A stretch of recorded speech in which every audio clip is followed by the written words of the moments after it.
Is Kundalini Yoga a religion? Thanks for inspiring this video. Be blessed by the Divine.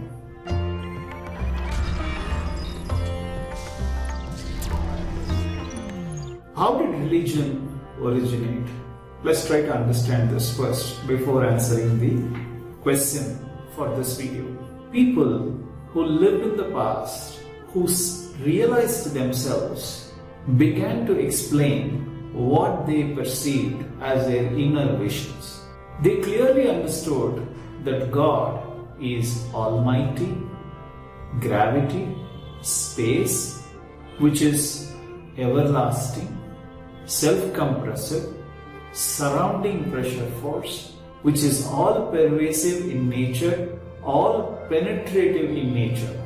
Therefore, God has been understood and explained by those saints as plenum, inexhaustible source of almighty energy with super consciousness as its primary characteristic. Apart from plenum and consciousness, force and time are also two other characteristics that this almighty force has. So the first saint who may have understood this explained this as Brahma with 4 heads. What he started preaching became a set of beliefs around which a religion started getting formed. Later on, saints developed further from this and called the primordial state as Shiva, the almighty state. And they started preaching what they believed as their interpretation of that almighty force, and therefore another religion started developing. Later on, when people came in, they realized that it is not just Shiva but also the energy field. The energy field is a dynamic state which is filled with gravitational repulsion produced and supplied by the primordial energy particle which originated from that almighty consciousness. So Shiva and Shakti form the basis of some other religions that came later. Then other set of people who came and started explaining this a little bit more in detail and said that almighty force is dark fluid matter that is all pervasive, Narayana state. Narayana state. And those people who felt Narayana as the dark fluid almighty Parama Atma, the magnetism that spreads throughout this universe, started developing another set of religions. And people who accepted this started developing more and more proof and scientific and perhaps a lot more intuitive understanding than scientific of this magnetism, and they started explaining Gandham or magnetism, Kandam, or a different set of religious beliefs came into existence because of that.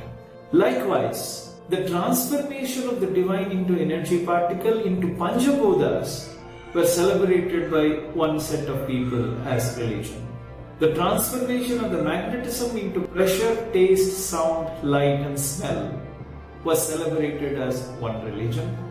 The transformation of that magnetism into pressure, taste, smell, light, sound and mind as the 6th transformation, a 6th different transformation, was celebrated by another set of people as another religion. All these originated from a basic belief that there is almighty force and there is this fractional, functional, dynamic energy state. Combining these two together, various belief systems came into this world. People started holding on to these belief systems and started practicing certain rituals that would help them to awaken the Kundalini to go to the subtle levels of frequencies with which they can see what the originator, the original saint, saw as inner vision.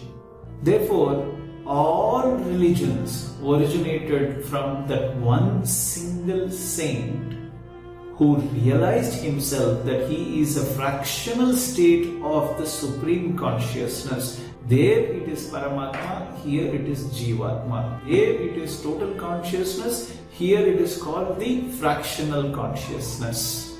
However, later on people who came in, who did not perhaps realize themselves, started holding on to the beliefs and the rituals and started controlling the people in the name of religion for their own selfish gains and selfish motives. That was not the purpose of the self-realized soul when he created these religions. All religions talk only about two things: God realization and virtuous way of living. Depending upon the time and place of the birth of that particular saint and the realized soul, the virtuous way of living changed, and the definition of these two fundamental elements, one the primordial state and the Akashic energy Shakti state, changed. But these two have remained the same. These are the two things that are powering our Kundalini Shakti alone. Kundalini Yoga is not a religion. It is a process, a method, it is a way of life that will help us to realize ourselves that all religions are one and the same. The methods of realizing ourselves and the method of living in a non-hurting way may have undergone certain changes according to time and place of the origin of that religion. Thank you for inspiring me to make this video. Continue to inspire me with your comments. Be blessed by the Divine.